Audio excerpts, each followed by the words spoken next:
everybody, and welcome to the House of Mario, the South Australia Nintendo podcast that is backed by a 120 Power Star rating. I'm your host, Drew Agnew, and the doors to episode 201 are open. This week on the show, we're talking about a fair few things here, Mario Golf Super Rush update. There's a Pokemon Snap update, which is very exciting. There's also a bit of controversy going in the Pokemon Go community, and much more. And to talk all about that is my good mate, Ash Wallace. Yes, no, Bryce is not here. Bryce is not here.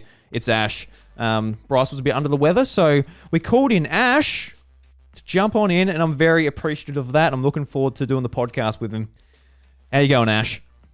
I'm super. Always happy to join in. Always have a blast doing this podcast with you.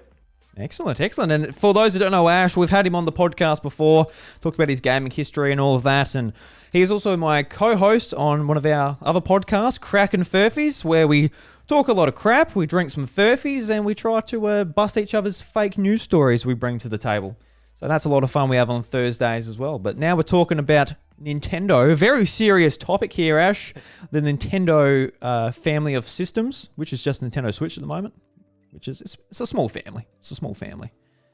It has, most families grow in size. The Nintendo families continue to reduce in size. Yeah, so in the future, will there be no Nintendo systems? The Nintendo family will end its lineage. Well, that's pretty sad. I quite enjoy Nintendo, I'll be honest with you. I do too. Also, just something, I've never asked this before. I don't know that I've ever thought it was important, but just while I've got the chance, when you say at the start of the podcast every time that you're backed by a 120 Power Star rating, what does that mean? Well, you see, there's this little game called Mario 64. And in Mario 64, there are 120 Power Stars. And we have all the Power Stars. We've rejuvenated the castle to its former glory, and that is the House of Mario. So we're backed by 120 Power Stars. Okay, so I knew the 120 Power Stars from Mario 64 and assumed it had something to do with that, but I just didn't know what it actually meant when you said it. Oh, now you know. No, that makes perfect sense. The House of Mario would be backed by a 120 Power Star rating. Yeah, we didn't cheap out. We didn't forget one. We didn't not bother just doing like the 100 coin challenges on all the levels and that. No, we went and did them all, and here we are doing the podcast. Yeah. Yes, excellent. All right, I'll remember that one. I think I was a bit lazy. I don't think I ever did get 120 Power Stars in my playthroughs of Mario 64, which in hindsight, I wish I did. I don't know why I didn't. I guess I was just not much of a completionist when I was younger. Yeah, well, you'll have to just redo that wrong. You've got plenty of life left in you, Ash. I'm sure you'll be able to go back and play it. You're playing through Skyward Sword at the moment, so they might remake Mario 64 one day. I was one of the silly people that bought the Mario 35th Anniversary pack, so I do have it on there. But, you know, I was hoping for more than a very, very cheaply done port. Well, I'll do you one better. I bought it twice, so I'm twice as silly. I'm like, oh, well, I want the digital copy because, you know, that's how I download and play my games. But also Nintendo's strategy of being a bit of a dick, it worked. Good on them. Fucking wankers over there at Nintendo sometimes. Yeah. I still can't believe that they did it like that. But, you know, it is what it is. You get that. Yeah, I guess you get that. So, Ash, I just want to take the opportunity to, formally introduce you as a somewhat semi-regular appearance on the House of Mario. So, welcome. Clap. Thank you very much. I'll give myself a clap. No, I'm very happy to be here. Happy to help out where I can. And yeah, I hope that people enjoy hearing from me, because you might be forced to a bit more than you have in the past in the future. Yeah, because like I talked about it on the last episode of the podcast, episode 200.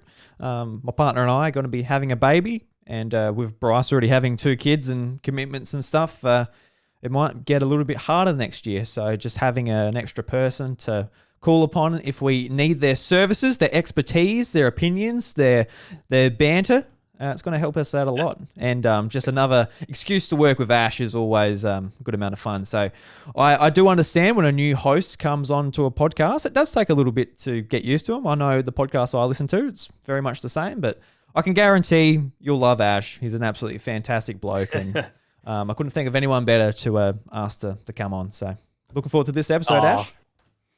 Thank you for the glowing praise. I can assure you that I'm nowhere near as charismatic or as funny as Drew and Bryce, but I'll do my best.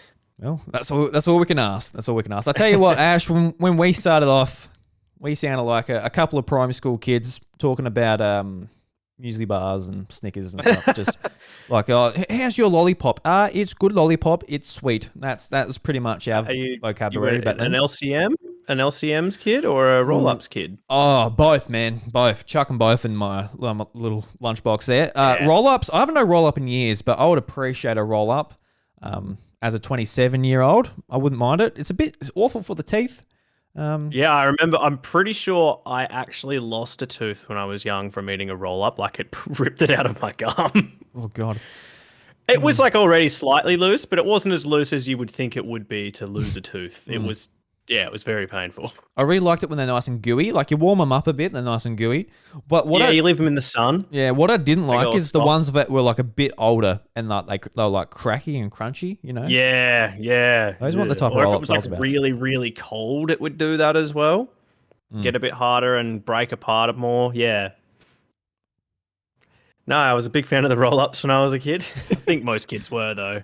Yeah, they're basically just a lolly. Sugar turned into like a sheet of paper. That's great. So how's the rest of the week been going, Ash? With work and stuff? I actually didn't work today. I had the day off sick because I had a very poor sleep last night. Sometimes I have problems with my sleep. Last night I went to bed at about 8:30 p.m. and I was still awake at 2 a.m. and I have to get up at like 4:45 for work, so I was like, yeah, I'm not going to work tomorrow. Yeah, right. Yeah, I've been having a similar thing where I just can't get to sleep, and like 3 o'clock comes, I'm like, oh, now I'm asleep. It's not good. No, it's no fun, is it? No, apart from that though, it's been pretty good. Well, actually today wasn't so bad anyway, having the day off sick. I just slept in a bit later than I would have normally once I did get to sleep. Got a bit done actually, did some cleaning and stuff, so that was good. Apart from that, yeah, through the week, here and on the weekend, we couldn't do anything because we're back in lockdown. So when we go into lockdown, I host an online trivia with a heap of my other mates that are also in lockdown over here. We did that. That's always fun. Play some Jackbox after it, which is also always fun. Yeah, and then apart from that, I've been streaming my playthrough of Skyward Sword, and which... There's moments that are brilliant, and there's moments that make me want to beat my head against a wall. Yeah, I was having a late lunch, and I saw you posted in the Discord that you were going live. So, jumped on, and you're up to like one of the trials. I'm like, oh, here we go. So you see how Ash reacts to this one, and a bit of frustration. It wasn't like they're not that hard, but there's just really annoying mechanics in them that you have to work around, and it only took me 2 goes. It wasn't that bad, but it takes quite a while for you if you fail like right towards the end. It takes a long time, and then you just have to go and do it all again, which is very frustrating. But you know, it's not like lots of games have mechanics like that in them. So yeah, I guess they do. That was one of the things I'm dreading because I've been playing the game a little bit too slowly now that I've said that I was going to take my time. I've only done like the 3rd dungeon, so I actually haven't gotten up to any of them yet, but I'm just dreading it. I think that's why I'm taking my time. I'm just like, yeah, the dungeons are fun. Yeah, I'm just going to play this. I just pretend it's the game and not acknowledge that parts that are coming up are bits I'm not looking forward to. But anyway, I guess we better not get into too much spoilers again because... Bryce did a rant the other week. Do some spoilers.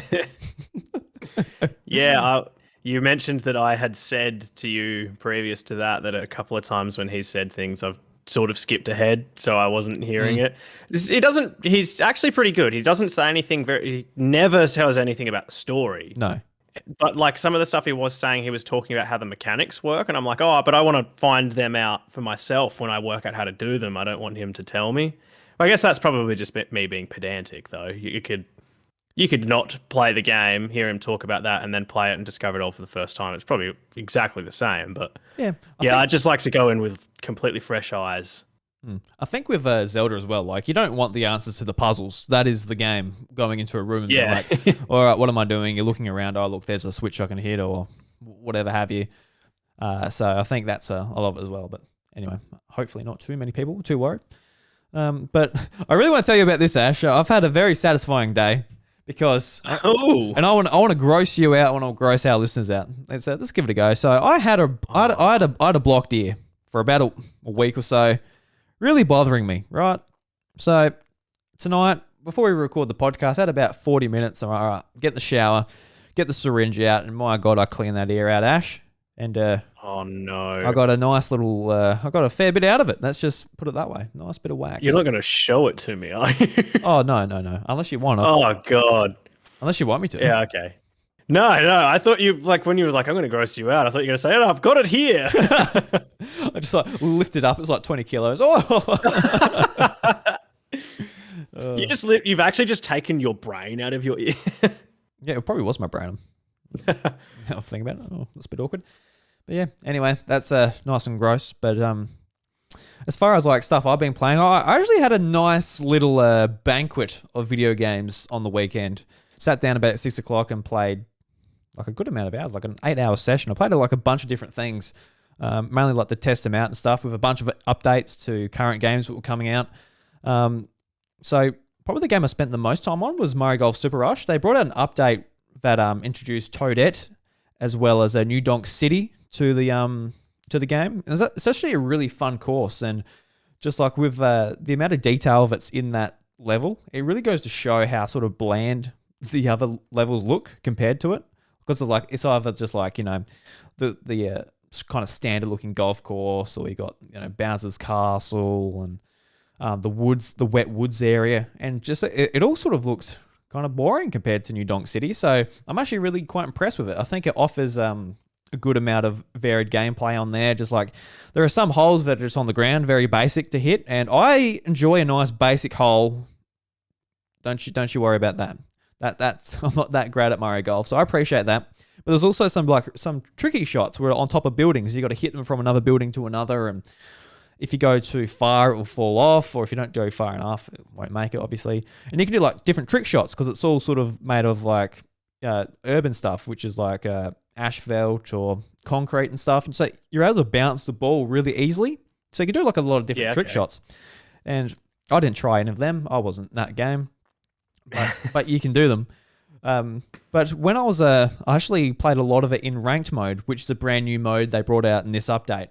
And I played through it because I wanted to get to rank A-, so I could get the colored Yoshis. They introduced colored Yoshi skins for the character Yoshi, obviously. Wait, don't you mean Yoshi? No, I mean Yoshi. Better translate it though, just for American listeners. Yoshi. But yeah, I really wanted the red one. I always play as red Yoshi in Mario Kart, so I wanted it because it's only around for a month. I assume it will go away for a little bit, that reward. So it offered like a really nice incentive to actually get into it. And the ranked mode, it moves at a pretty brisk pace. There's only 3 holes, and there's like different rules and different sort of regulations you can set yourself as well. So I just played with button controls, but there's like a different ranking system for motion controls as well. So if you that's good. Yeah, so if you want to play motion controls, and everyone else is forced to play motion controls on this ranked one. So that was pretty cool. I've never played with motion controls in my life in Mario Golf. I never will. Well, I'm not going to say never, but actually apparently they did improve the motion controls for this new update, but still doesn't get me too excited about it. But yeah, getting into the ranked mode, it's a lot of fun. It worked pretty well. It takes a while to match make, a bit longer than I would like, just to jump between 3 holes, just to sort of get some experience to up my rank. But it worked pretty well. It did sort of show like a really big flaw in the design of Mario Golf with the specials though, because everyone seemed to save their special for the last hit, and no one wants to be the first one to hit their ball, because if they just hit their ball or do their special first, it'll land on the green, and then someone else will be like, all right, you're bugging, and just like do the special shot and blast them away. So there'll be like a 2-minute wait of just trying to play chicken with everyone else. Be like, all right, hit your ball, man. Hit it. Come on. And then someone's like, bugger it, and they just hit it, being like, oh, I'm going to get you. But then it's like, should you go straight away afterwards? Are you going to be able to get it in the hole quick enough for the other person not to be able to get you? Or are you going to make a grave mistake? And I don't know, it's sort of, it adds like a bit of a strategic element, I guess, to it. But at the same time, it's like, you're just like waiting, like, come on, hit your ball. Yeah, I think that could definitely, especially if you're doing it over and over, trying to rank up as well. Like, I could see that getting quite frustrating.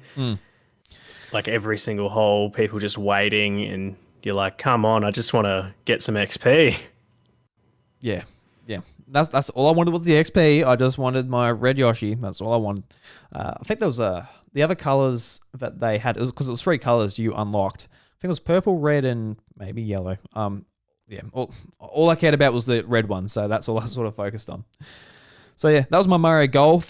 Played Smash Brothers for a fair bit as well. I got almost all of the spirits.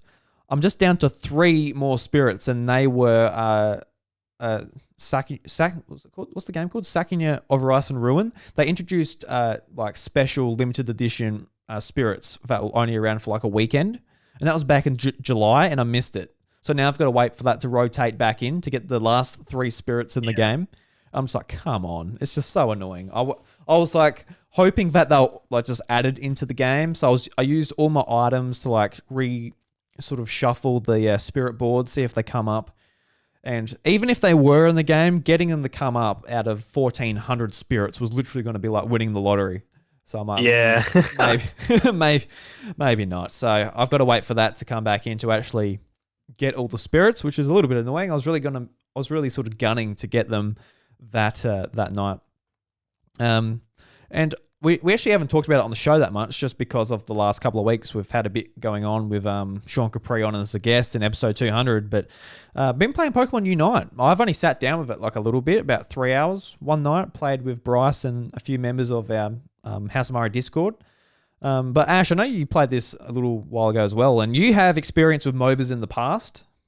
So it'd be interesting to hear your take on this, but my take just really quickly is that it's fun.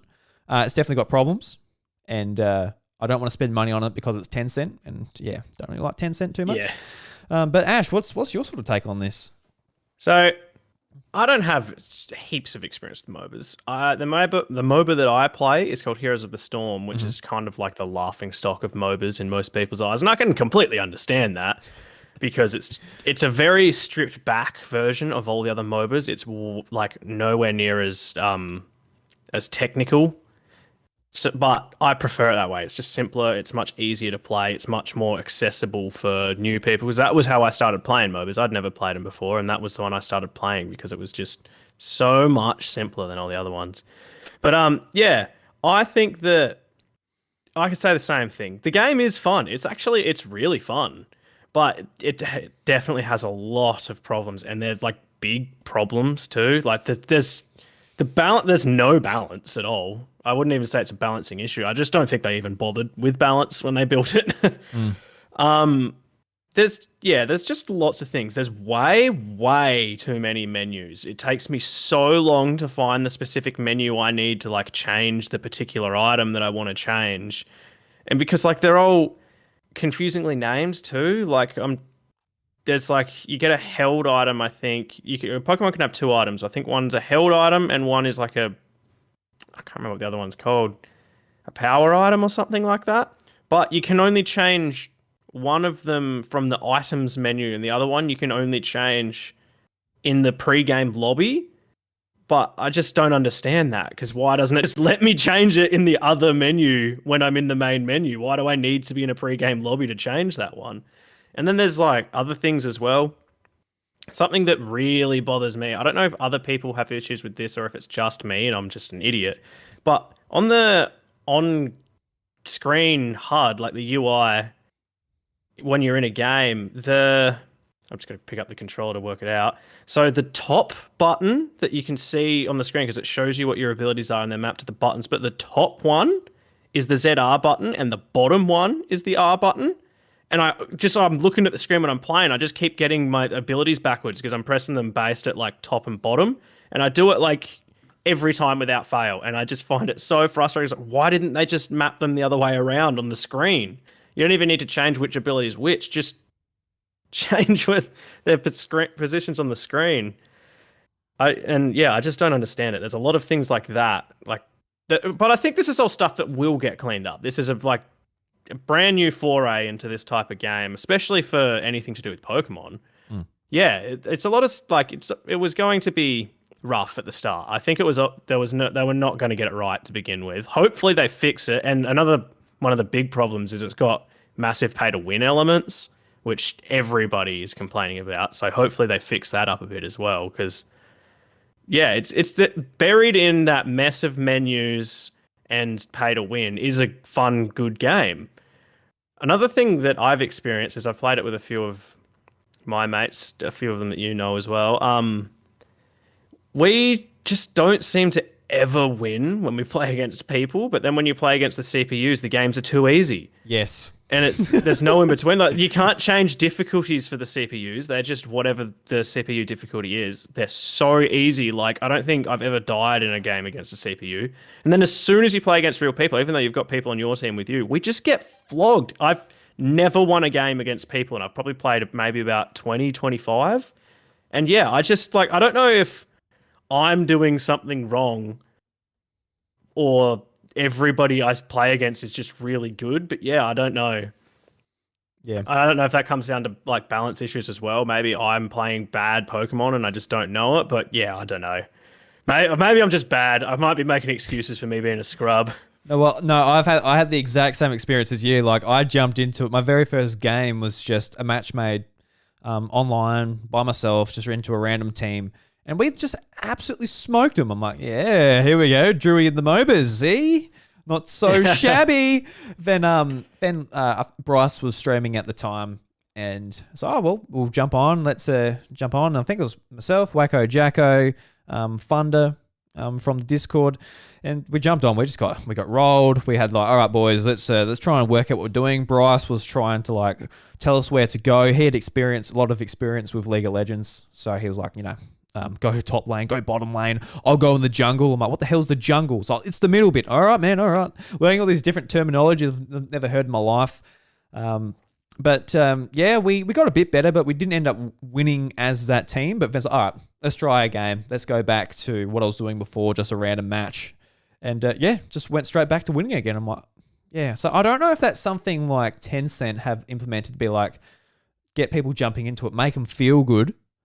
And then when you're online, it's like then ruin their story. Lives. Yeah, then ruin their lives. Yeah, because they do want people to just get invested with it, enjoy it, so they do spend money, and that is my biggest issue as well. Just how they I hate it. Like with Pokemon Go, like you can get by without spending any money. Yes, it's a pain in the ass because your bag storage is nowhere near as big enough as you would like for your Pokeballs. Your Pokemon storage is nowhere near enough if you just want to if you really want to collect and all that. So you will put money into it that way. But there's no pay to win elements in that game necessarily. There's a pretty strong PvP element of that game as well. But with this game, it's like if you want held items which boost your Pokemon stats or abilities, you get them through paid services, and I think you can unlock them, but it takes that long to get there, which is just frustrating. If you're in the early levels, then you're just losing to the people that have already paid for them rather than leveled to get them. Yeah. So it's like you can say you can unlock them by playing them, but you struggle to win if you play it like that because the people that have bought them beat you. Yeah, and going into it, I just assumed that it was going to be battle passes, unlocking the licenses.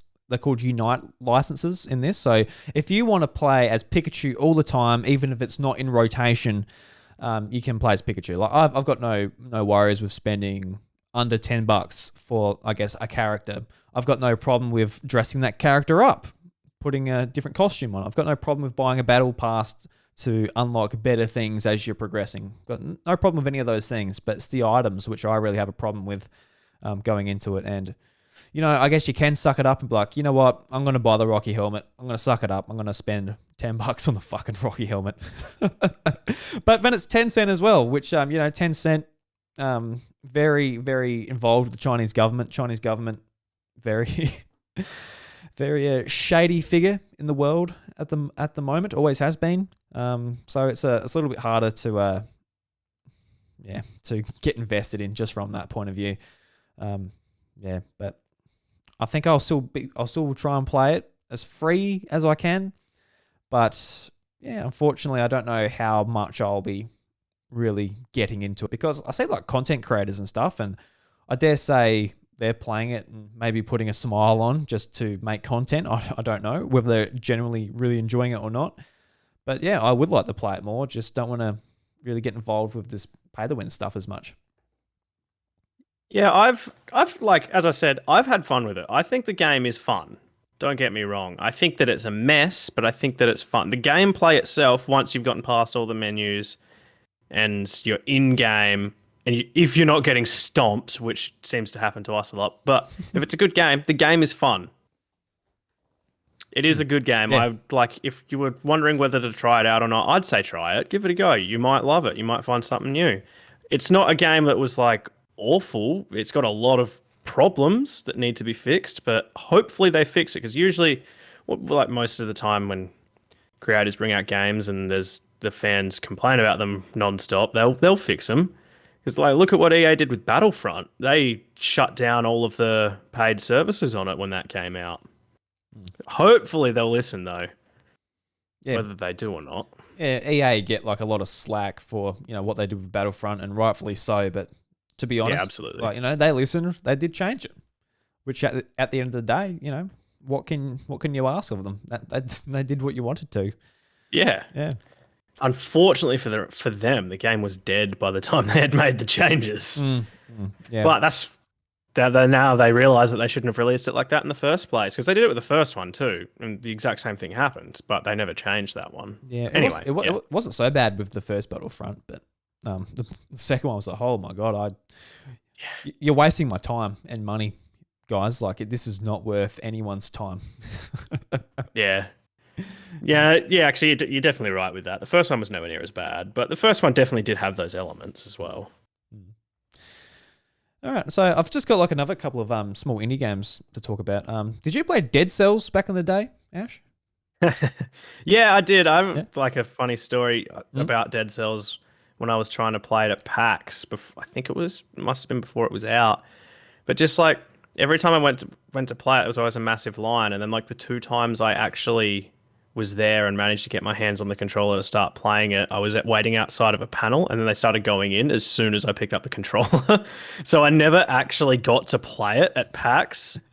And then like it came out and I played a little bit of it. I never got too into it. It was really fun, but yeah, I don't know. It was just one of those games I played a few times and then sort of fell off of. But yeah, Dead Cells, good game. Yeah, like in 2018, I loved Dead Cells, but I just didn't want to, I guess, make the commitment of like getting through it and finishing it, and I just treated it as like a score attack game. But like the couple of years since, I've always been thinking about it. I've been like, it's so much fun. I love the gameplay. I think that gameplay is like some of the funnest and just smoothest gameplay just on like a 2D, I guess, roguelike game. So it's just been always on the back of my mind. And recently I've been like, you know what? Just do it, man. Let's get into it. Let's try and finish this bloody game.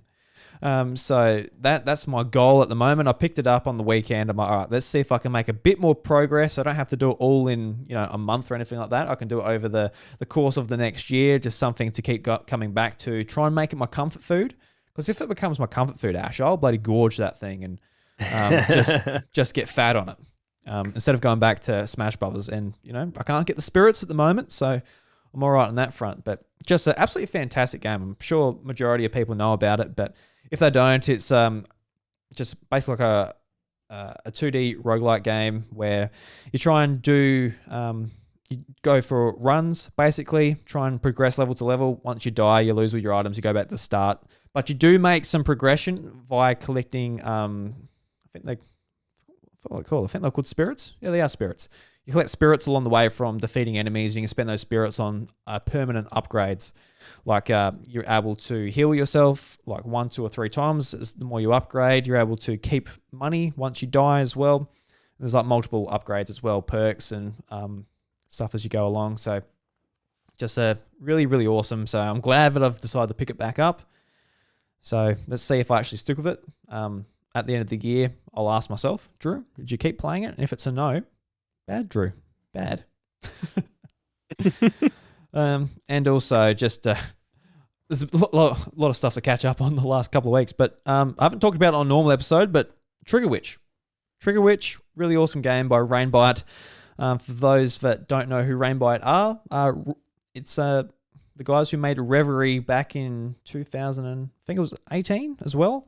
It came to Nintendo Switch. Everyone looked at it and said, oh, look, it's an Earthbound game, but it was pretty much nothing like Earthbound.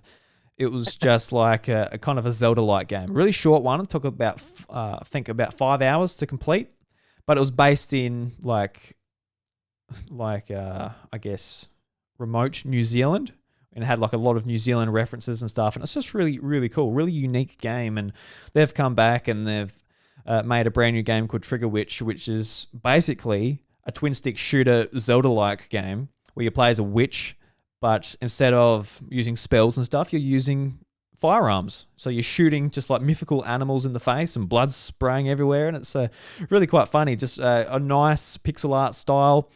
And a friend of the show, John O'Peck, has wrote the game. So I actually recorded a couple of episodes talking all about the game, and did a spoiler cast with him as well, which is already on the feed. Once you finish the game or anything like that, go and check out the spoiler cast. It was a lot of fun, a lot of insight into how the game was written. So yeah, I absolutely love the game. It's been a couple of weeks since I played it now, but just really, really great. Definitely recommend it. And congrats to MetaDocs, who got the free code I included at the start of that episode as well. I put out a code and MetaDocs got it. So I hope you're enjoying it, Meta. Hope you're enjoying it. Have you seen this game, Ash, or is it? It hasn't. Yeah, I've had a look at it. Yeah. I haven't really been keeping up with a lot of new games coming out since Skyward Sword came out, because I haven't wanted to be like. I've been wanting very much to not see a new game, then I'll be like, oh, I want to get that, and I'll get that and start playing it, and then stop playing Skyward Sword. So I'm trying to just stick with this for the time being. So I have looked at that. I actually know the reason I have looked at it and I know about it is because of your podcast.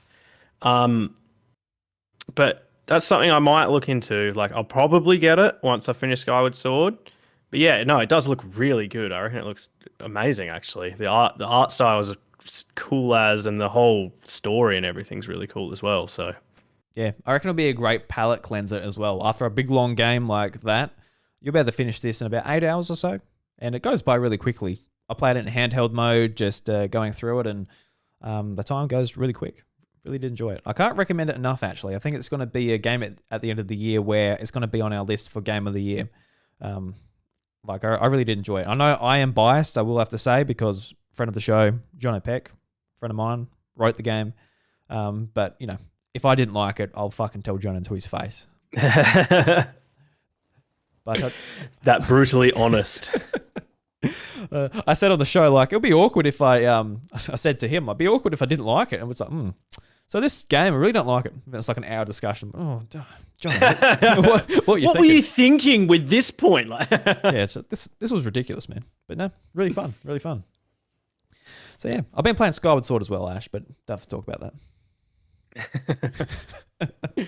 Go on at your very medium pace, I would say. Yes, it's not medium pace, man. I got to a point where I was a bit frustrated just with the controls and stuff. I talked about it to you the other week where I can't, this puzzle, like, it's just really annoying. You're like, Drew, dude, just pick up it was a bit in the desert where I had to pick up like but not spoil it. Anyway, it was annoying me in case no one's up to it. Yeah.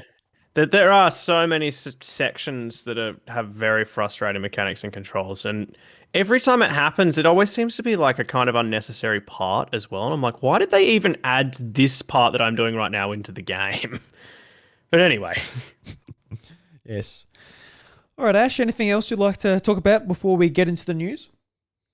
No, I don't really have much else to share. As I said, I've just been playing Skyward Sword, really. I've been playing Rocket League as well. They're still constantly adding new content to that, so that's fun. Always good to play Rocket League. It's a great one to just play with friends when you don't really care what's happening. Is that your comfort food, Rocket League? Yeah, probably. Lately, I think it changes. It used to be always between like Overwatch and Heroes of the Storm, but Overwatch is horrible now, and Heroes of the Storm just gets no updates. So now it's Heroes of the Storm and Rocket League, mostly Rocket League. We've just been having loads of fun with that lately, just because it's.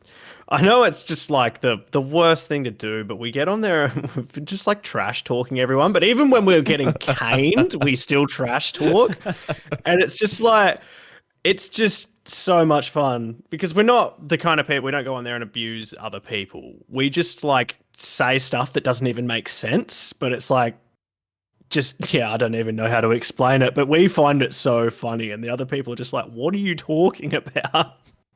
Just get in their heads, just like as they're going for a goal. So you won't get that goal, you bloody loser. It's a bit hard to do it like that through text chat, but I mean, most of the time text, when you're right? yeah, it's just the in-game text channels. But yeah, most of the time, it's because it's cross-platform now as well. Most of the time, you're playing with people because if they're on a different platform, they can't see your text chat. So we're all on PC. Most of the time we're playing with people that aren't on PC. So we're typing stuff, but only we can see it. And we know that, but we still type. Yeah, I need to get back in the Rocket League. I like to play because I already liked it, but when it went free to play, I just kind of forgot about it. I don't know why.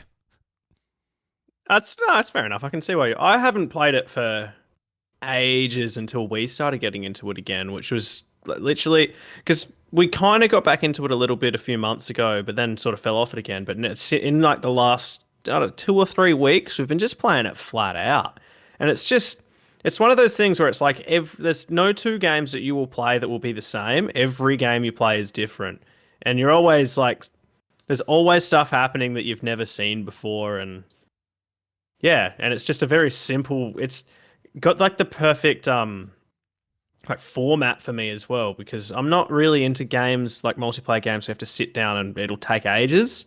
I like the real short, snappy games. Like you can play 3 games in like 15, 20 minutes. It's perfect.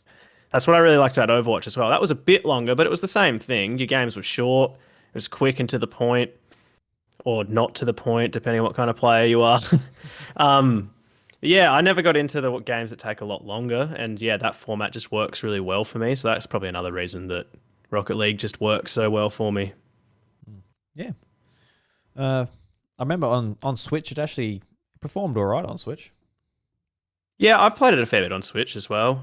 It does perform surprisingly well on there. There is no anti-aliasing when it's on the Switch though, so it's pretty jaggy.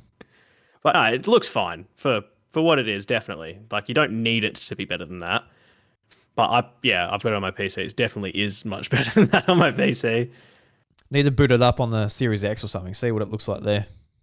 Well, I've got it on my PS5 as well, just because I already owned it on there, but I think it's free now anyway. But yeah, it actually looks really good on there. It looks just as good as it does on my PC. But it should, because the PS5 has ray tracing and my PC doesn't, so... Yeah, well, concern if it didn't actually. Yeah, so but my PC is definitely still more powerful than my PlayStation. So what's the point of you if you don't have ray tracing? Where's the Switch ray tracing? Eh?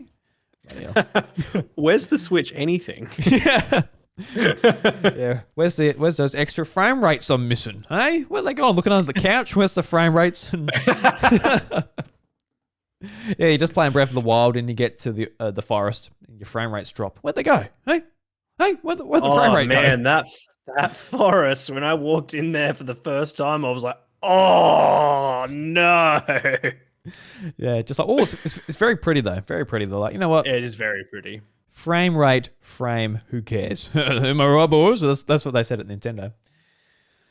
All right, Ash, let's get through some news. Nothing too big this week, but there's been a bit of drama in some Nintendo communities, as well as some interesting sales figures, which we'll jump into as well. Everyone loves some sales figures. I know Bryce loves the sales figures, but it's all right, he's not here. Woohoo! Yeah! Pika, pika! Is that all? I fight for my friends. My body is still. I just remembered all of a sudden, Bryce isn't here to do a stupid bit. Oh, well, I better say something. I just said exactly what Ike says. So that didn't really... I could have tried, but I would have been just timing it to try and work it out, because when you play those, they cut out for me. Yeah, so we're doing this over the power of the internet. So Ash cannot hear when I do that because there's too much bandwidth for Discord. So yes, unfortunately. At Discord saying up your bandwidth on Twitter. All right, so let's jump into the first one. So there's been a fair bit of controversy and community uproar in the Pokemon Go community. Before we start, Ash, I assume I'm boring you with this. You don't play Pokemon Go at all, or have you dabbled in it? What's your history here? Yeah, there is no history. I don't think I've ever played Pokemon Never? Go. Not even in 2016? I don't think I've ever downloaded the app. Why is this? Not, Why is I don't this, know Ash? that it's... No, I don't know, really. I just never did. I enough. looked at it and I was like, that looks kind of cool. I think it actually, you know what? It might have been the craze of because it was so popular then. It might have put me off of it. I thought it was a bit annoying, maybe. Bit of a hipster here, eh? I'm anything but a hipster. No, I'm more of this almost sounds lame. I'm very cynical more than being a hipster. Yeah, I don't know. There's no real reason. I guess I was put off for a bit when that happened, and then once it settled down, and yeah, I just never started playing it. I don't know. Maybe I was just too busy at the time, into other things. It was a long time ago. I can't really remember what was going on at the time. It actually was. It was like a bit over 5 years ago now, and God, that's wild. just people getting into it who have never played a Nintendo console, who have never really gotten into Pokemon, and just everyone was playing it. I remember being at soccer and in the changing rooms, everyone's got their phones out playing Pokemon Go. I'm like, really? You're playing Pokemon? That's amazing. And just because I remember it just came out of beta and it released. They just picked a normal day, just random day for it to come out. Oh, look. Okay, cool. That's a Pokemon thing I'm keen to give a go. It's free. Why not? And it just blew up. I could not believe how big it became. I know Pokemon's is Pokemon, but Jesus Christ, everyone was playing. Yeah, everyone. I actually do remember. I went to Sydney. It would have been I can't remember exactly how recently it had come out at the time, but I went to Sydney. We went over there to watch some footy, and we watched one of the State of Origin games as well. And I remember we were walking down the I don't know what it's called, the wharf or whatever it is, down towards the Sydney Opera House, and it was getting to later at night. It was pretty dark, and we were tourists. I don't think I'd ever been to Sydney before at the time, and so we were looking around and looking at everything. Every single other person that was walking down that wharf was looking at their phones because they were all playing Pokemon Go. And I was like, this is insane. Yeah. I couldn't believe it. Even our small town, myself, Bryce, we'll go out in the car. We'll go, spinning Pokestops, catching Pokemon. And the town, at 12 o'clock, usually it's dead quiet, but the town was pretty busy. There's people driving around playing this game, and I can imagine just the confusion for cops and just business owners looking at the security cameras and that, being, why the fuck is there so many people down the street? What's going on? But sort of since then, the game has it's had its highs, its lows. It's never seen the amount of people playing it as it did back in 2016, but the last couple of years have been some of the most profitable years for that game since it launched.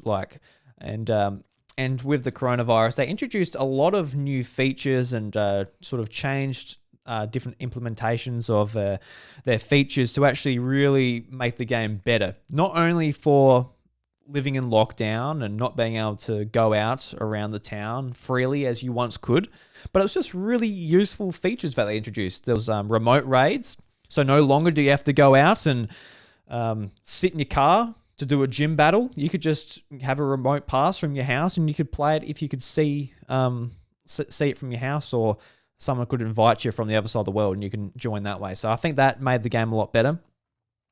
And one feature a lot of people really liked, including myself, is they changed the radius that you could interact with Pokestops and gyms. So it used to be 40 meters and they doubled it to 80 meters. And this was like a really useful feature. It doesn't sound like too much, but just the idea of being able to reach stuff without having to go right up to it, or maybe even in a city, like cluster together to go to like a gym or something, just a really, really useful feature. And a lot of people also pointed out that, say, if you're in a wheelchair, if you're on crutches, if you've got a disability of some sort that permits you from being able to get to an area, you're probably still able to get there because they extended the reach. Like, it's just a fantastic feature. And a lot of these features are getting removed soon, if not already now, in the US and New Zealand. And a lot of the Pokemon Go community, they were not happy about this, because they made the game better with these features, and taking them away, even though the pandemic isn't over. Like, that's another issue in itself. Like, the pandemic isn't necessarily over.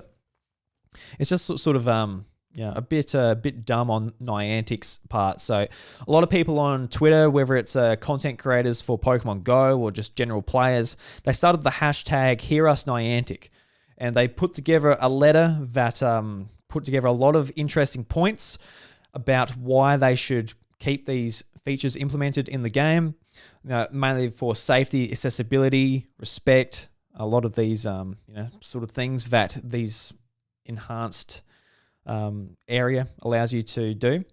And they're waiting for a response to see if they could get a response from Niantic, and they got a response in this. So this is from nianticlabs.com, and it's titled "A Response to Our Pokemon Go Community," and it reads, "To our Pokemon Go community, we appreciate your letter and all of your feedback. We hear you. We are humbled by your response. Not every game has such a passionate global base that we're fortunate enough to have.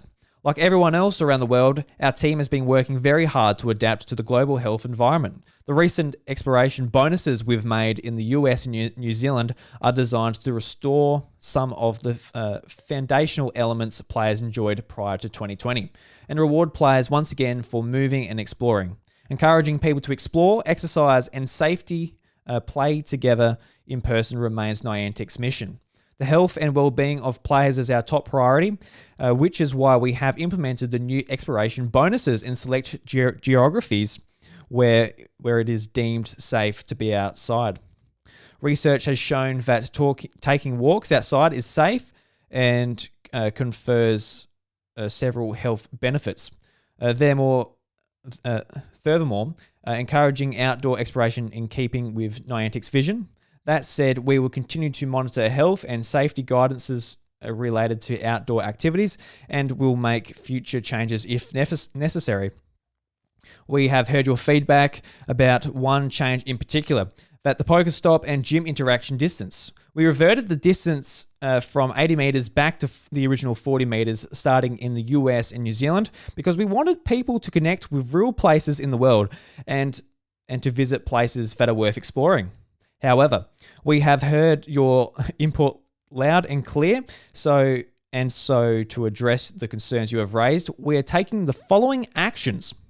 We are assembling an international cross-functional team to develop proposals designed to preserve our mission of inspiring people to explore the world together, while also addressing several concerns that have been raised regarding interaction distance. We'll also share the findings of this task force by the next game season, which starts in September 1st.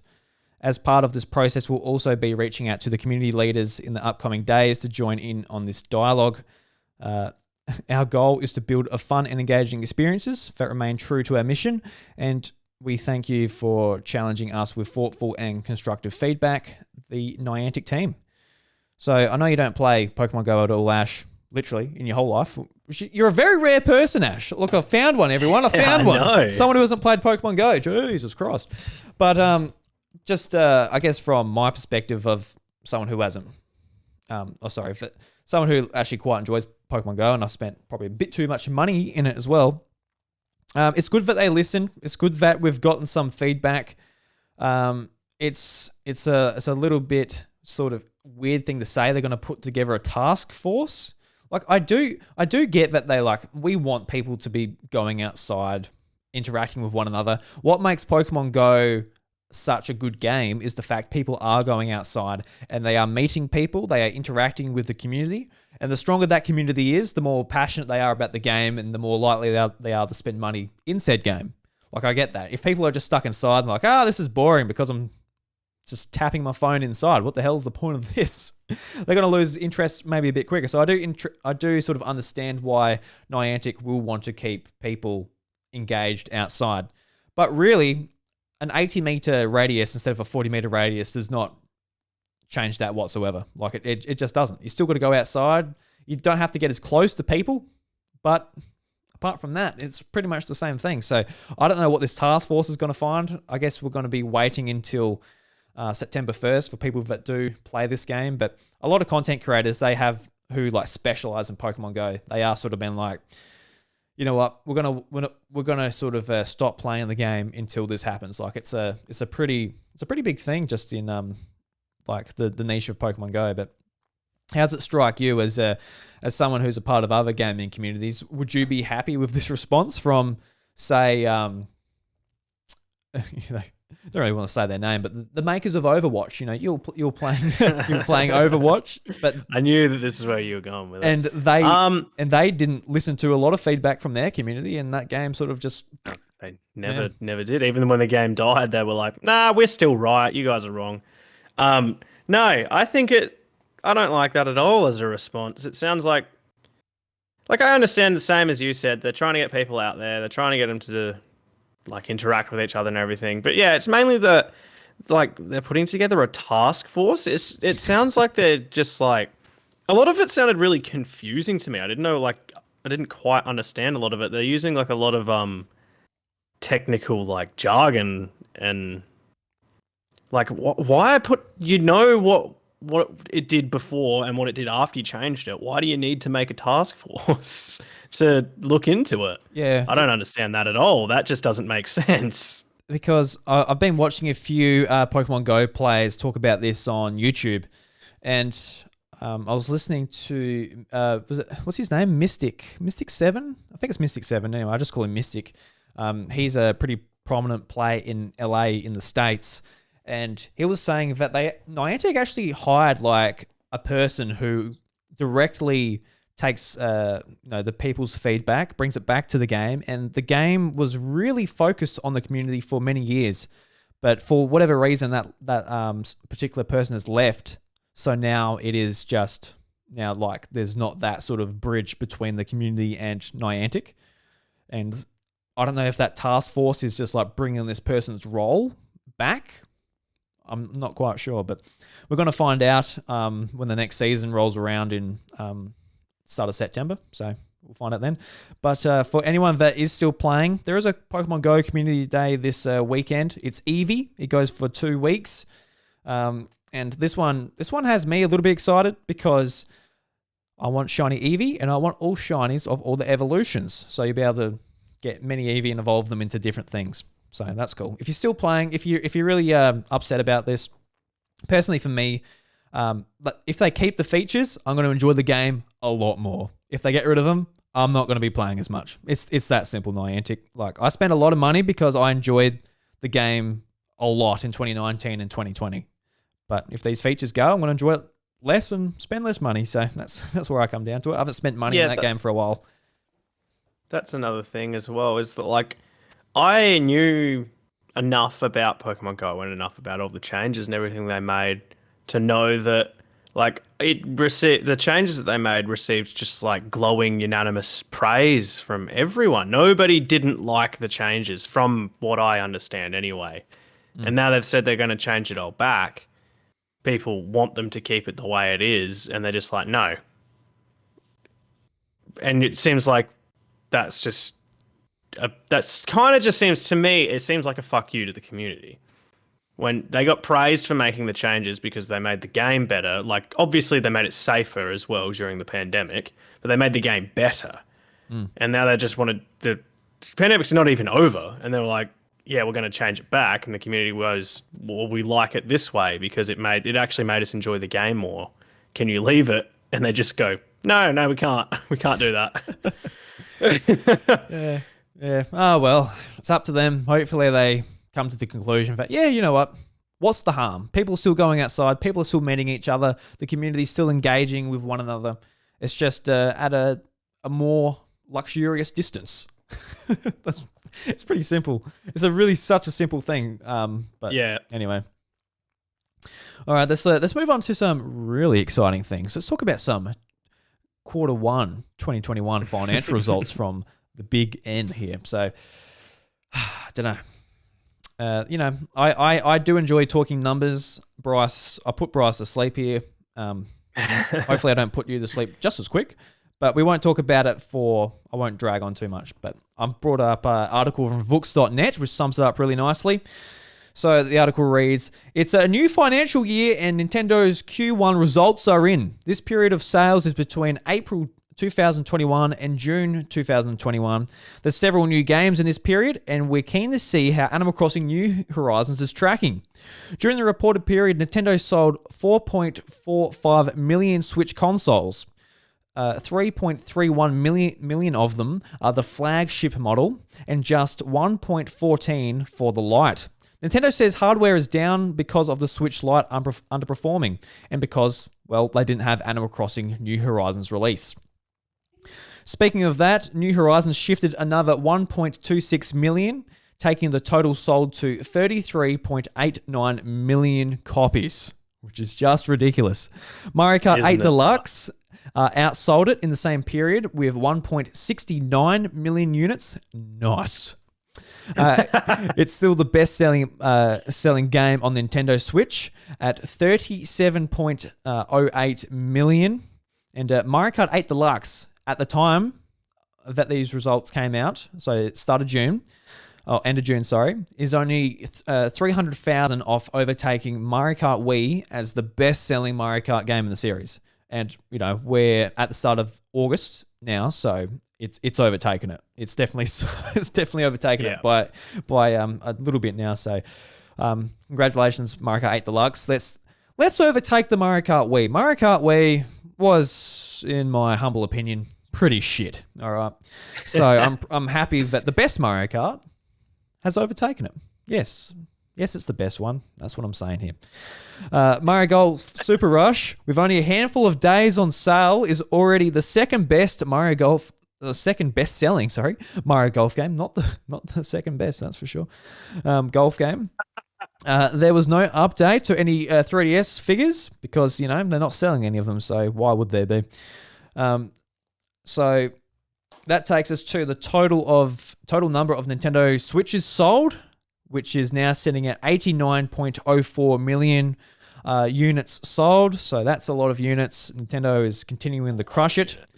So from the last financial quarter, that's up from 84.59 million units. So they've sold a nice amount of consoles in the quarter.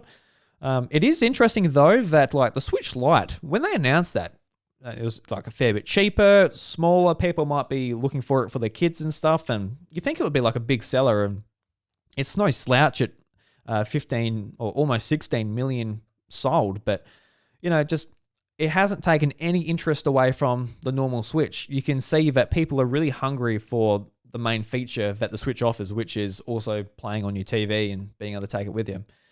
So it might have been a little bit of a miss, maybe not including a little tiny dongle or something to be able to actually project that image onto your TV as well, even if it's not as smooth as having the dock and stuff.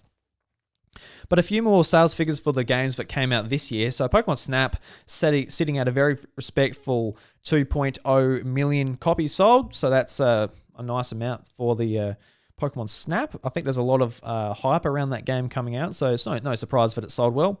Miitopia, this is actually a kind of surprising one. So this is a port of the 3DS game from Grezzo, who you may recognize from the Legend of Zelda ports and remakes from 3DS and Switch as well. But that's at 1.04 million copies. So, wow, that was worth porting. You wouldn't think it would sell that well, but even I bought it. I haven't put it into my Switch yet, but I bought it. It was on sale. I don't think... But... Yeah, sorry. I don't think I'd ever even heard of Miitopia until I heard you guys talking about it on the podcast. I never heard about it on the 3DS. It came out late in the 3DS's life. It was one of those titles that, You know, you're playing your Switch. You weren't looking at these games necessarily. Yeah, okay. Because even for me, just like I love the 3DS, but at the end of like a system's life, you want the next thing, especially when the next thing's already out. Yeah, And you're playing definitely. Breath of the Wild, you're playing Splatoon 2, you're playing ARMS, you're waiting for Mario Odyssey. You're not like, you know, you're not playing Miitopia. But then they re-release it for more expensive on the Switch. Then you play it. And Mario Golf Super Rush, it's at 1.34 million units sold. And the biggest seller for the year is the port of Mario 3D World plus Bowser's Fury at 6.68 million copies. So just a tremendous, I think that's a really great port as well. I think Bowser's Fury was a great addition to Mario 3D World. And Mario 3D World is a fantastic game in itself. And I'm just looking at the camera here, Ash. Did you swallow your water the wrong way? What is going on for the audio listeners? I didn't hear any. Didn't hear any coughs or anything. You're I was dying. definitely coughing. I tried to do it as quietly and away from the microphone as I could. Oh, God, that was unpleasant. I'm all right, though. I'm all right. Oh, thank God. Woo. Well, all the numbers talk hasn't put you to sleep just yet, but it did almost choke you to Nearly death. killed me. Almost killed you. Well, No, there it you was go. actually you. You said something that made me laugh while I was drinking, which triggered the poor water swallowing. I'm sorry about that, Ash. I'll keep that in mind for next time, mate. Don't you worry about that. It's okay. But I guess just out of the Switch, like the actual like amount of Switches sold, the new games that have came out this year, like I don't think there's one first party Nintendo game under 1 million, which you probably might expect just seeing how stuff is selling on Switch at the moment. But with 89 million Switches as of the end of June, nevertheless, that was a month ago at this point. How do you see the Switch going forward in the future? Do you see it selling a lot more than this? There's the OLED model coming out in October. That's going to push a lot more. There's going to be the big rush at Christmas, people getting in for Pokemon, and maybe even some old Nintendo fans coming back for Metroid Dread as well. Like there's still a lot of life left in the Switch. It's gonna smash the Wii. I hope. I think it deserves to. I feel like, but as far as like catching platforms, the platforms that it needs to catch to like really be impressive, if it catches PlayStation 4 at about 120 million units, then that will be like holy shit. Like that'll be really, really impressive. But then beyond PlayStation 4, we're looking at Nintendo DS at 154 million, and we're looking at PS2 at about 155 million.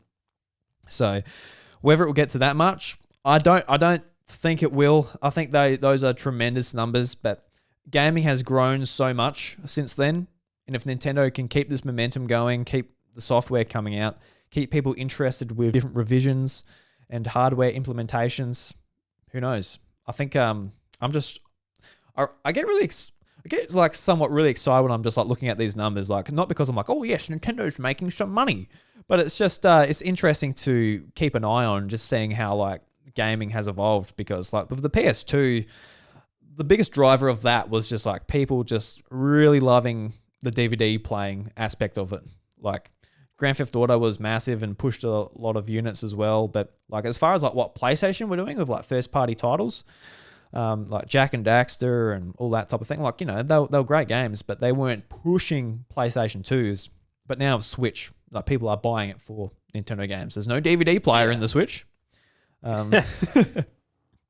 what do you think? I actually forgot. Yeah, I'd never factored in the DVD player as such like a big driving factor for PlayStation 2, but that makes perfect sense. That's when that was the birth of DVDs, the time that came out, and DVD players used to be really expensive. Because I remember sorry, I was just gonna say, because like the bit where it sunk in for me when I was we went on holiday in Tasmania. We hired like a RV van which had like a TV in it, and it had like a PS2 just tucked in the side of it. Like, so like they probably just bought the cheapest, smallest DVD player to get. So they just bought it for all of these RVs. So I'm like, yeah, well, probably like, it's never played a game. Probably like a lot of PlayStation 2s never played a game. Just watch movies on. play DVDs. Yeah, I still see it shipping a lot of shipping a lot of copies. I still see it pushing a lot of consoles, the Switch. There's still so much more to come. There's a lot coming out, especially, with games like Metroid coming as well. That'll bring, I don't know so much as like a different audience, but it'll bring a lot of people that would only play their more intense games on other consoles because it's only on Nintendo and on the Switch. And I don't think there's that, off the top of my head, I don't think there's really any other games like that are exclusive to the Switch. So I think that'll be a driving factor for quite a few. I think that honestly, I don't see the OLED selling any better than the current model is as it is. I think it'll sell a lot around Christmas time, definitely. But I think for the most, like, I'm not getting it for the most part. No one else apart from you, no. And is Bryce getting one? No. Yeah, well, see, I think you're the only person I know that already has a Switch that's going to get the OLED, because I'm not going to get it. None of my other friends are. I'm not saying that if I didn't already have a Switch, I would definitely get the OLED. It looks amazing.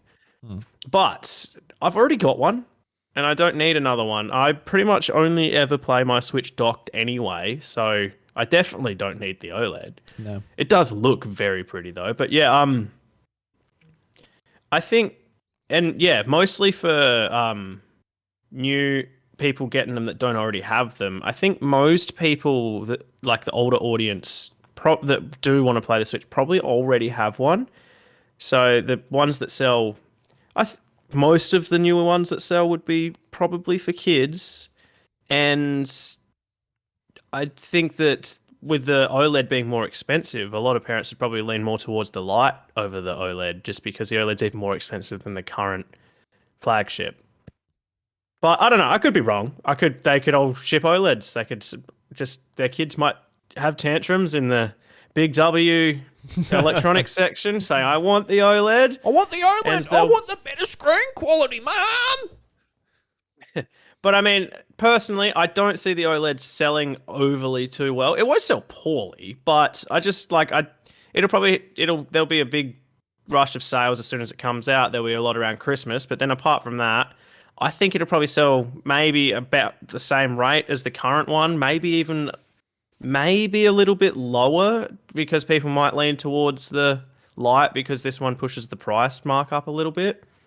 Yeah, that's just, anyway, I could be completely wrong. I don't know. I'm not a marketing specialist or anything like that. I'm just a dumb boy. Doctor, that's for sure. No, absolutely not. Now, if I was a doctor, I might be able to swallow my water properly. Yeah, that's right. I don't know how it's going to sell, because like here in Australia, I pre-ordered it straight away. Like, I got to get in quick, but you can still literally pre-order one right now, months later. So, but in the States, that wasn't the case. People had like a really hard trouble getting one. I had a really hard time getting it, and it sold out. So not quite sure what the go is over there compared to here. It seems really easy here, and it seemed pretty hard over there. But I guess we'll find out by Christmas time. See if it hit the 100 million. If it can sell another 11 million, we'll see.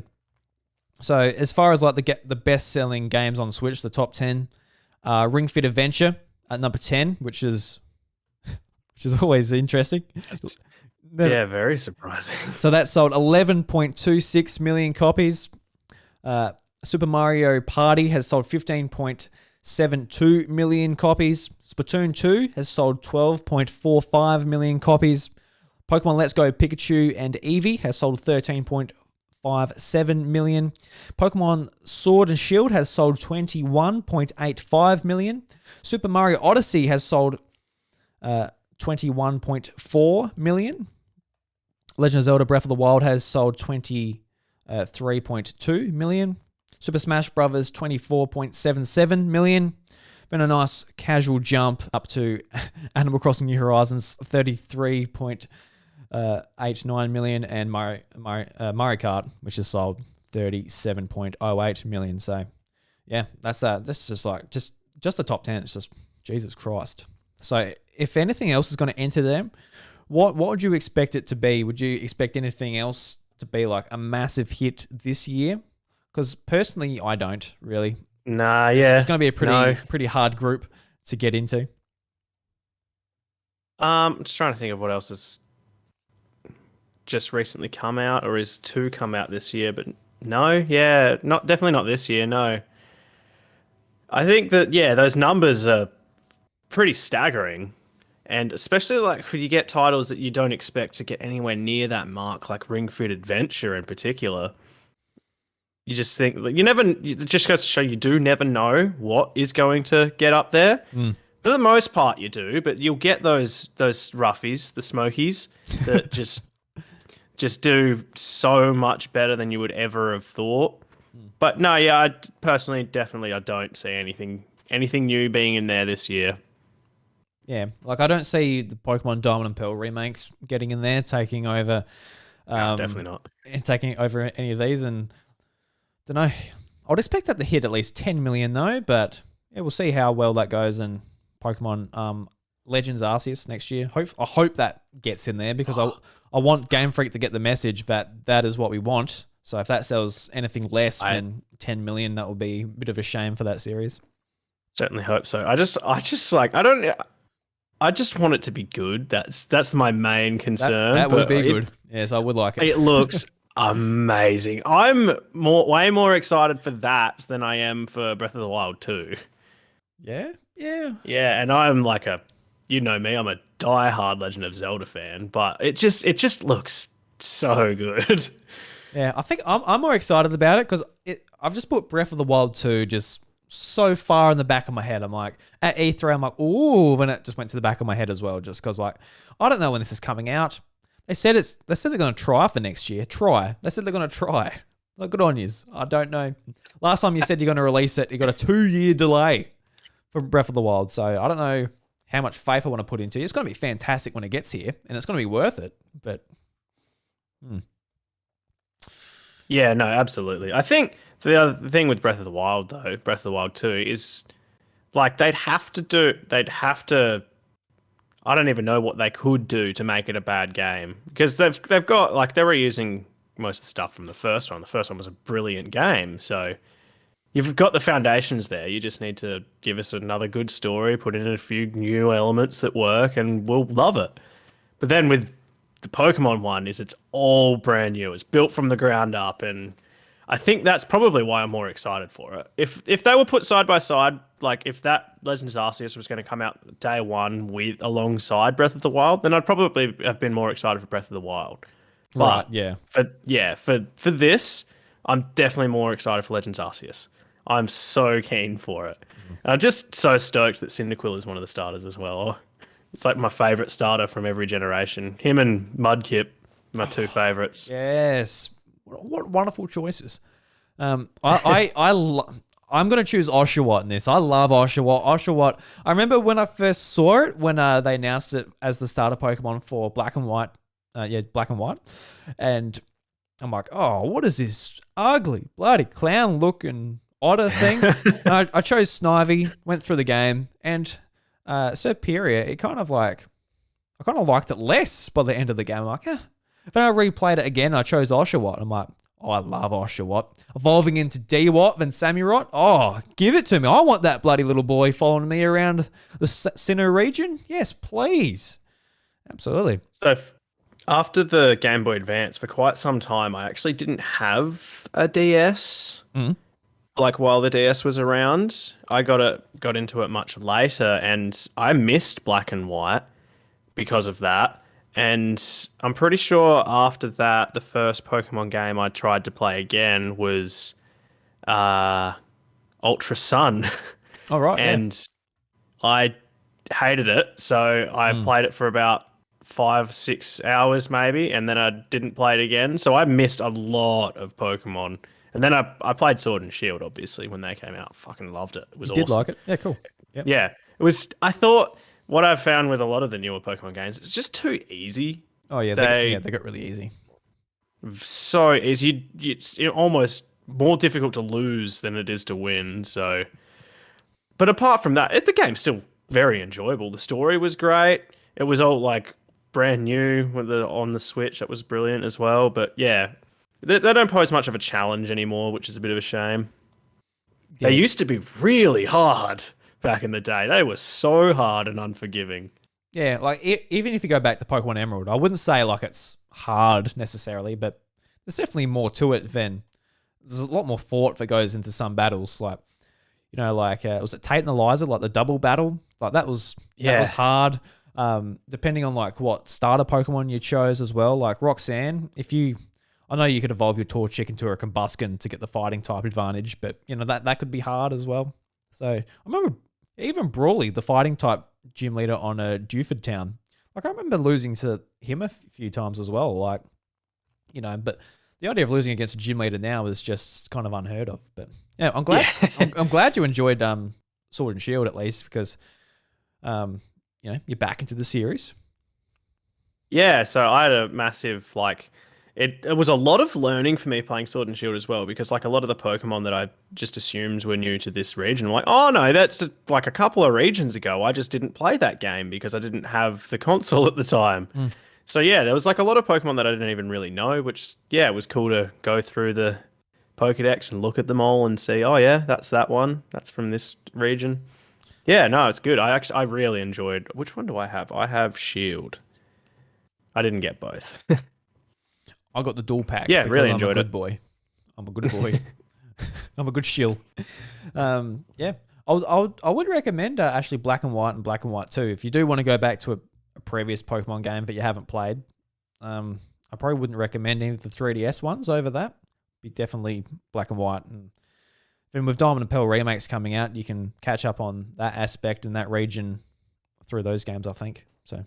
Oh, sorry. No, I've told you a lie. I played Pokemon Y as well, which I actually did enjoy. You lying bastard. Oh, wait. That's it. I'm so sorry. I completely forgot about it. I did enjoy it. I didn't think it was anything special, but it was fun for what it was. And then I tried to play... it was the second release of Sun and Moon. Was it Ultra Sun? Is it Ultra Sun and Ultra Moon? Yeah, they had Sun and Moon and Ultra Sun, Ultra Moon. Yeah, I tried to play Ultra Sun and I just didn't like it. I didn't like they tried something new, and for me it didn't work. Yeah, I mean sometimes stuff falls flat for some people. I personally didn't like it very much either, so I'm probably in the same boat as you. All right, so no, yeah, I'm sorry. I was just going to say no. I got back into it for Shield, and I enjoyed Shield, so I'm back in. I'm back on. Who's back, everyone? Don't you worry about that. Yeah, she's back. I guess as it's continuing on with a little bit of the trend for numbers and such, I thought this was just like an interesting sort of Nintendo's target demographic, just to make us 20-year-old and pluses feel a little bit bad about ourselves, a little bit more self-conscious. But this is from VentureBeat, and they just go into how Nintendo has been spending their advertising money. And while that doesn't sound all that interesting, and maybe it's not, I don't really know, but they're by far the biggest spender of video game advertising on TV. They take up 47.7% of all of gaming's advertising spending on television for the ad spending.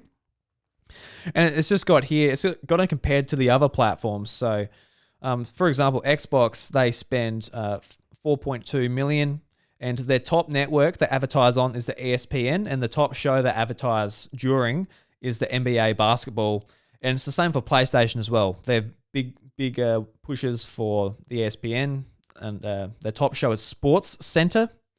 So what they're going for is very much like, say the casuals who just want to pick up Call of Duty, NBA, FIFA, that type of thing. That is the audience they're advertising towards, and probably maybe some of the other advertising for, like, say, Horizon, Last of Us Part 2, some of their big games, they'll be pushing more towards the IGNs and stuff like that, trying to get the hardcore demographic to, buy their console for those types of games.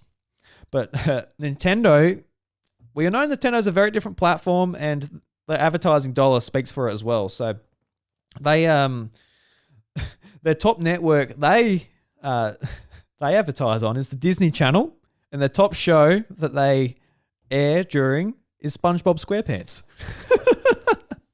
SpongeBob SquarePants is Nickelodeon. Don't know. It's their top show anyway. So maybe they go on a different. Maybe the top show could be from a different channel. That would make sense. But yeah, that is pretty funny. Funny you should say that. I am wearing this jumper. is a SpongeBob SquarePants quote. Oh, is it really? Oh, there you go. Yeah. So they got you. They got you. Yeah. Well, like reverse somehow. I ended up with a SpongeBob. Oh, I've got both. I've got the Nintendo stuff as well. No, that is quite funny actually that you say that. You said you thought this might be boring. I thought it was very interesting. Yeah, well, I'm not sure. Some people just talk about the bloody video games. I want to hear about Kirby. I'm like, well, calm down, boys. It's all right. Did make me feel quite old. It does, doesn't it? Just like, yeah, just PlayStation and Xbox that, they're going for very similar, well, even like the top spending is on the same channel, whereas Nintendo's like, we've got to get them young, get them obsessed. So when they're 27, they start up their own Nintendo podcast. They keep talking about it. Yeah, I know what you're doing, Nintendo. I know what you're doing. I'm not that naive. All right. I know And it's working very well. it's working. I'll buy your bloody Port of Metopia, you bloody Robin bastards. But the top 5 networks by impressions for Nintendo ads include Nickelodeon, which is at 26%, Disney, 24%, Cartoon Network, Nicktoons, and Disney XD. So all the kids shows or kids channels pretty much across the spectrum as well. So there's a lot more sort of stats to go into, but I think that's enough. But yeah, I just thought that was an interesting thing to bring up. Like, just we all know that Nintendo's just got a very kid-focused audience, and that we kind of lose sight of that sometimes. Like, oh, we're talking about Pokemon. We should make it harder. Should be the hardest game ever made. But yeah, you know what? They've done the market research. They want it to be easy, so younger kids can get into it. I definitely understand that. I know why they've made it easy. I understand why, and it makes sense. But it'd just be nice if they'd give you an option to, God forbid, make it more difficult. Yeah, it would be very easy for them to do. Pokemon don't do options. Pokemon Let's Go Pikachu, Let's Go Eevee. They're just like, tell you what, we've got these motion controls. We only have motion controls. Say if you've got like if you have hurt your wrist, if you're disabled, if you can't play it, you can't play it. You could just use the joystick or the touchscreen or any other method the Switch has. It's got like the most input methods of any of the 3 systems. But God forbid we give you another one, and they never updated it, never did anything. So yeah. Yeah, we know what they're like. I say it would be nice to have the option. I know I'll never get it.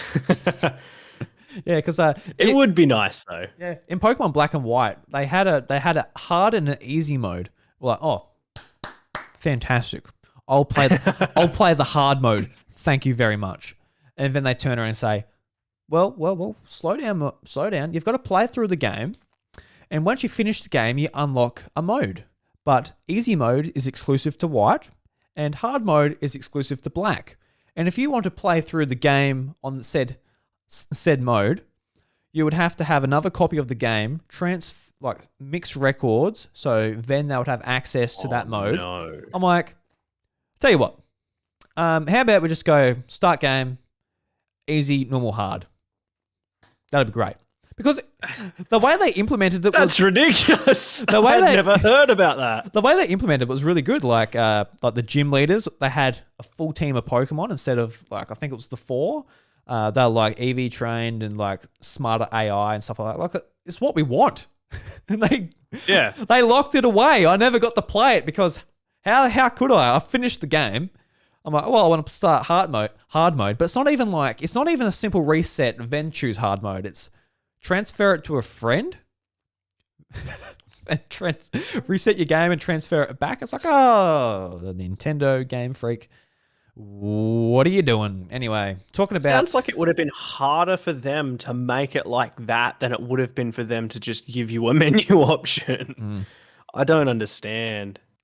No, we don't understand. Here at the House of Mario, we're constantly baffled by a lot of decisions Nintendo make. Just like, So we're paying for this online service, right?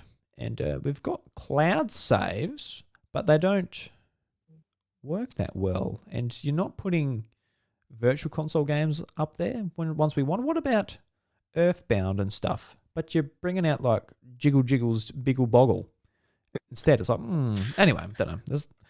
We love Nintendo, but we hate them at the same time. They're very frustrating. But I guess talking about... We love Nintendo, but we hate everything they do and what they stand for. everything. Just like, you know, we love them.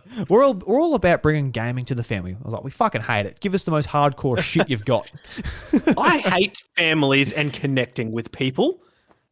Give me a game where I can rip someone's spine out and use their spine as dental floss. Something like that.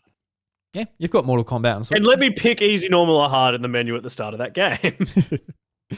But I guess we better talk about some good things Pokemon are doing. So there's been an update for Pokemon Snap.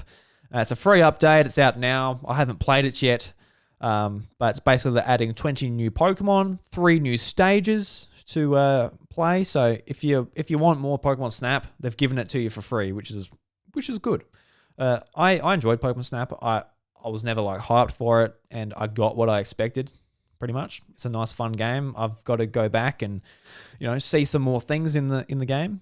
I know Ash, you said about it before that it didn't maybe capture you like the original on Nintendo 64 captured you, but something like this, would you be keen to go back and try it, or you're like, you know, just whatever, more content, who cares? I never finished it, so I assume that those 3 courses are probably still locked away for me. I don't know. I haven't looked into this. I would, if they were just like there and I could just jump in and play them, because at this point I still have to unlock more courses and stuff. If I could just jump in and play them straight away, then I'd probably do it. But yeah, I really enjoyed it. I got, exactly what I expected from it, but what I expected from it, I knew wasn't going to be enough for me to stick with it to finish the entire game, and I didn't. And I knew that was going to happen, but I still bought it and played it because I enjoyed it, and I knew that I would. Yeah, I got exactly what I expected, and yeah. So yeah, if I could jump in and play them, and they were just available for me straight away, which they might be, I don't actually know, I haven't looked into it, then I'd probably give it a go. But if it was a case of me having to keep going on the same courses I've already got to then unlock one more, and then do that, and then just keep going through that same thing that you have to do, like how the game's actually meant to be played. Yeah, I just can't be bothered personally because I didn't finish it. Yeah. Some of the new, there's a level that like makes you like a mini, and then you're going around like looking and taking photos of gigantic Pokemon. So that's like, it's kind of like a cool idea on the whole sort of just from the perspective of things, making Pokemon that you might have seen before, but like there in the trailer there's like a massive worm pool just like walking. You're like, oh wow, and you'll probably get like just crushed by it. Alrighty, so the last story before we wrap things up. So this is from gamesindustry.biz, and the title is Nintendo gets $3 million from Koppel in patent suit settlement. And this has been a settlement that's been going on for years, and I just heard about it just sort of searching through gamesindustry.biz, just seeing if there was anything Nintendo related there. But the article reads, Nintendo's 3-year patent battle with mobile maker Koppel has been settled, the two companies announced today. Under the terms of the agreement, Nintendo will receive $30 million from Koppel and drop the suits, while the White Cat Project publisher gets future licensing rights to the 6 Nintendo-held patents at the heart of the dispute. And this article actually doesn't go into what like the thing's over, and this has been something that's been going on since 2018. And it's just like as someone who's like not a game developer, not in the games industry, this is like, it seems like really basic stuff. So I'm just interested to see what your take on this, whether you think this is worth getting sued over by Nintendo of all people.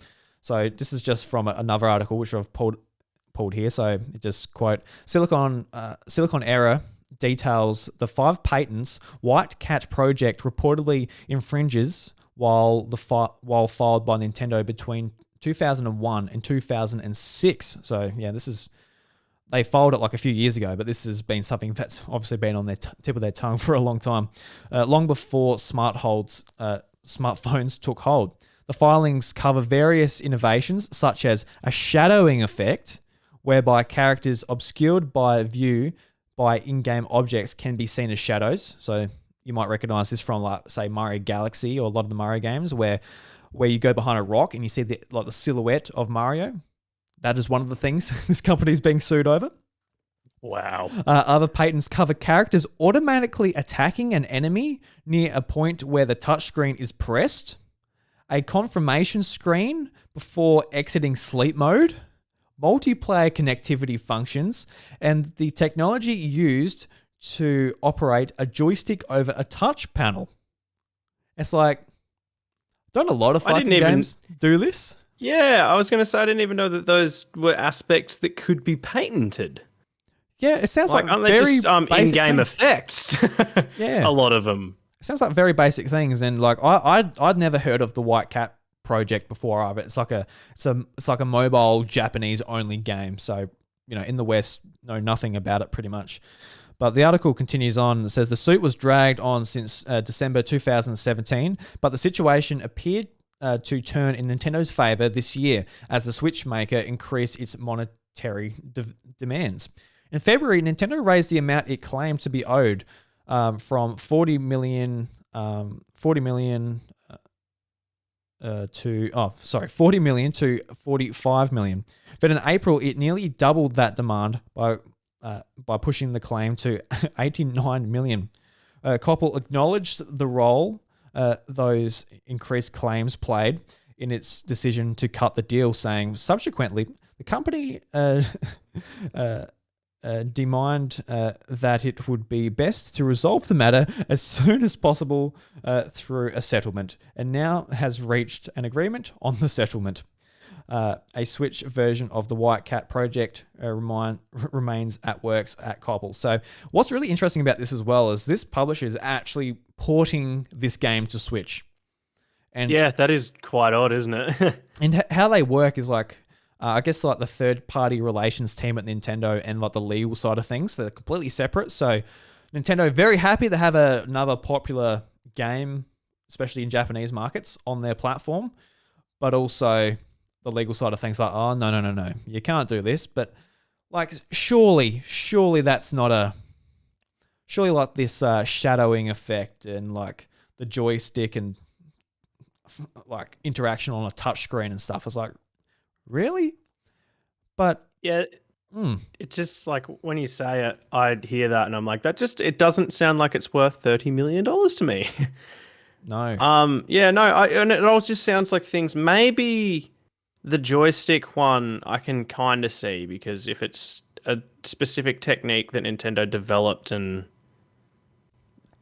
used themselves and they patented that, then I can see that. If you just then copied their design and used that, well, that's obviously you can't do that. But all of the other ones, I'm like, I didn't even know that those were things that could be patented. They sound just like cool in-game effects. I didn't know that you had to have them different. I thought, yeah, people copy other people's stuff in-game all the time. You see it every day. If you look through Steam for a few hours, just look at random games, you're like, oh, well, this is just a clone of this game and things like that. But yeah, I didn't know that. I didn't even know that was things that could be done. Yeah, I think just like from my perspective of like not knowing like jack shit about coding and stuff, but I think the idea is maybe they use the same code and like they can make this effect, but whether they can use that particular code to like have this same sort of outcome is probably a big no-no. And Nintendo probably looked into it and said, hey, like we developed this formula to make this happen in our game, and you're doing the same thing. You haven't come up with your own way to make your character's silhouette appear behind an object, or you haven't done your own engine to use a joystick on a touchscreen. So I think that's where it comes from. So just protecting their code and their sort of IP. But yeah, I guess I didn't think about it like that. I didn't consider that they actually copied the code. In that case, I guess I kind of understand that they would seek for damages. Yeah, because even though there's not really any damage, is there? But still, it doesn't seem like it's anywhere near worth what it became. Yeah, I think they just like pretty much scared them as well, being like, all right, guys, we're serious. If you lose this, you're going to probably go under with the amount of money they're asking for. So just a settlement, just like, right, get it over and done with.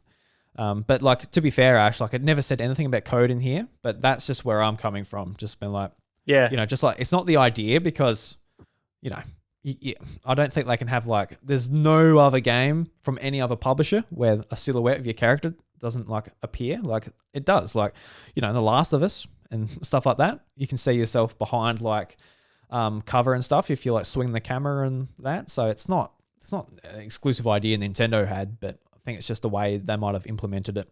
But I could be completely wrong. I probably am, to be fair. So yeah. Yeah, who knows? Who knows? You never really know with Nintendo what they're going to go for. No.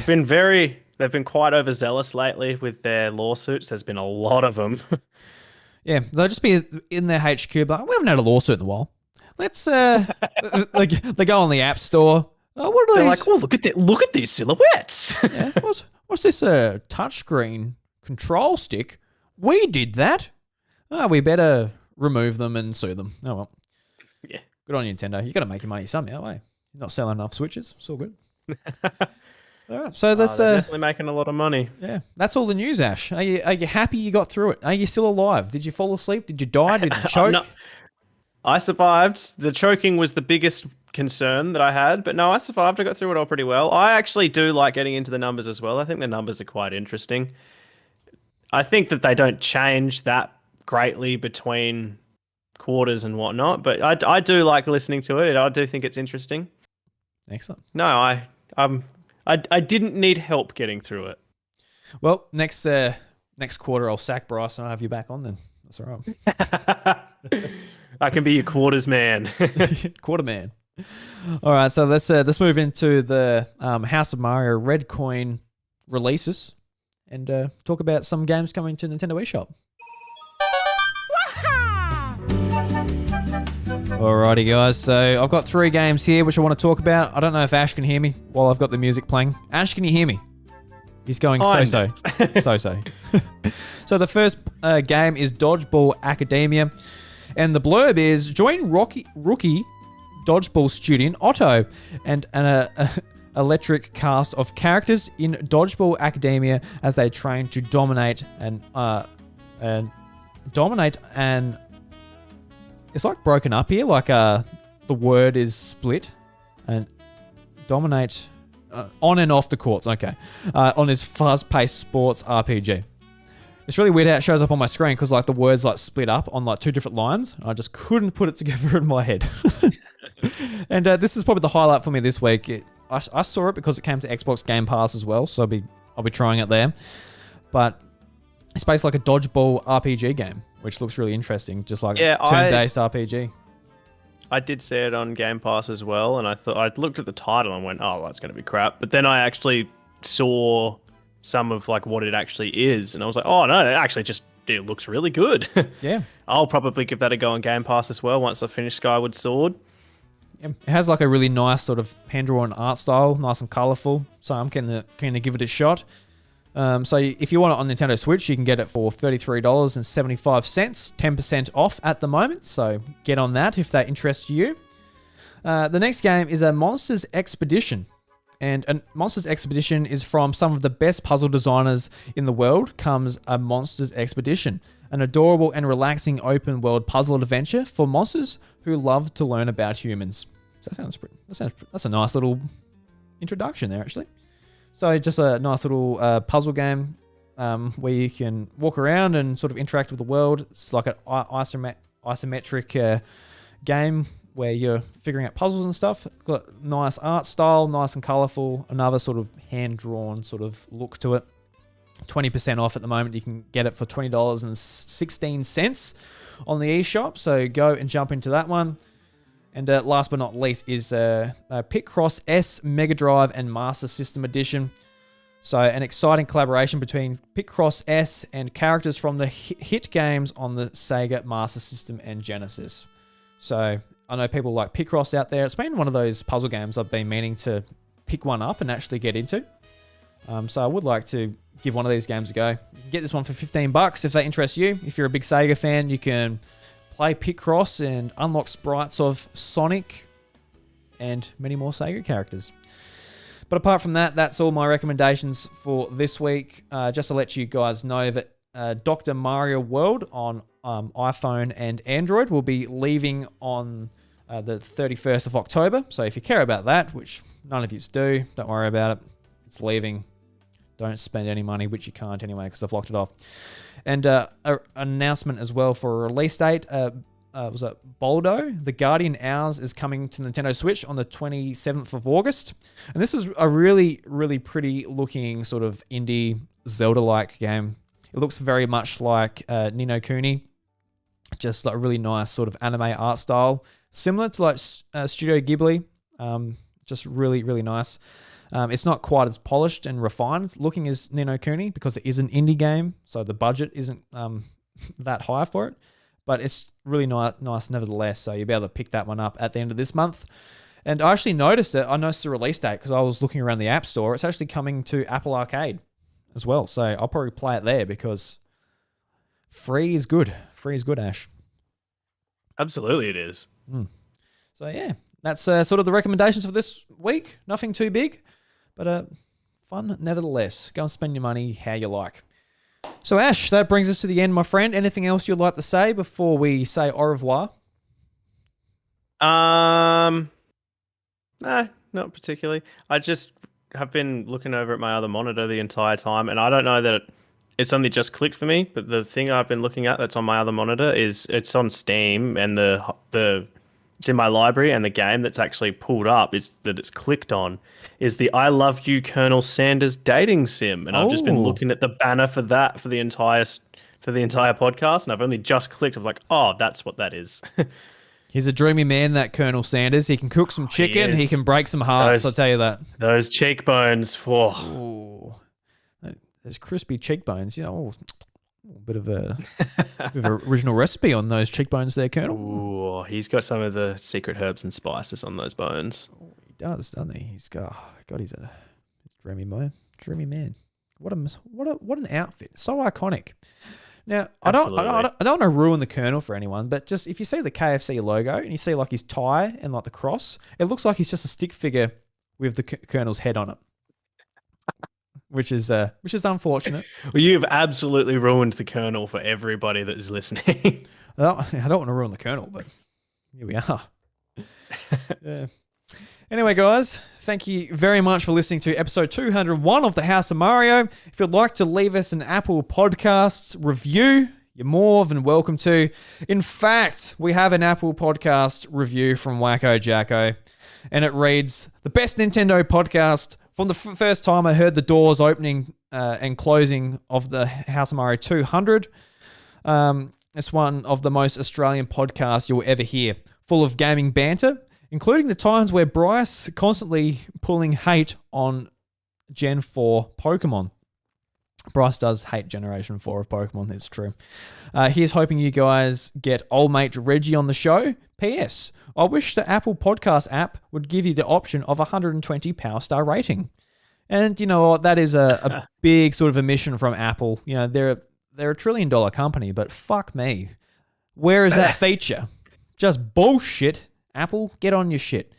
I do like your products, Apple, but just that feature, you know, I'm going Android next year. I tell you what, just no good. All right. So we also have a Discord community which you can get involved with. You can join in. You can have fun. You can talk to people. You can do lots of things on Discord. It's a great app. It's a great service. It's a great free service as well. There's a link to that in the show notes to get involved in that. Ash is a part of it. I'm a part of it. Bryce is sometimes a part of it when he feels like being sociable. He's a bit of a hermit crab, Bryce. He likes just getting around with his shell.